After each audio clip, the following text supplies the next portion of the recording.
આ સાથે સમાચાર સામે આવી રહ્યા છે। અમરેલીથી સમાચાર પ્રાપ્ત થયા છે। અમરેલીમાં તબીબની બેદરકારીના મોતનો આક્ષેપ કરવામાં આવ્યો છે।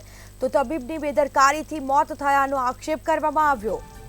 તો સમાચાર અમરેલીથી પ્રાપ્ત થયા છે, જેમાં સરકારીમાંથી તબીબે ખાનગી હોસ્પિટલમાં ખસેડ્યા હતા,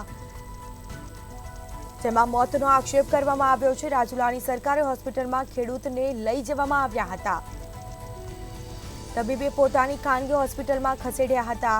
આ સાથે જ પરિવારજનો દ્વારા મોતનો આક્ષેપ કરવામાં આવ્યો છે। ડોક્ટરની બેદરકારીના કારણે મોતનો આક્ષેપ કરવામાં આવ્યો। બલદાણીયા સાહેબ છે એને એવું કીધું કે મારી પોતાની પ્રાઇવેટ હોસ્પિટલ છે, ત્યાં આવો બરાબર, પાવર હાઉસને અમે ત્યાં ગયા।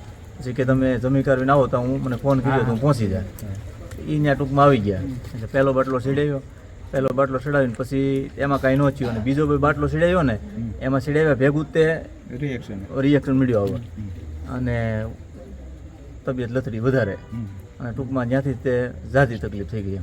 અને પછી એને ક્રિષ્ના મેડિકલમાં એડમિટ કર્યા। ગામના ભોપાભાઈ માનસુરભાઈ રામ નામના એક અમારા સમાજના વ્યક્તિ હતા।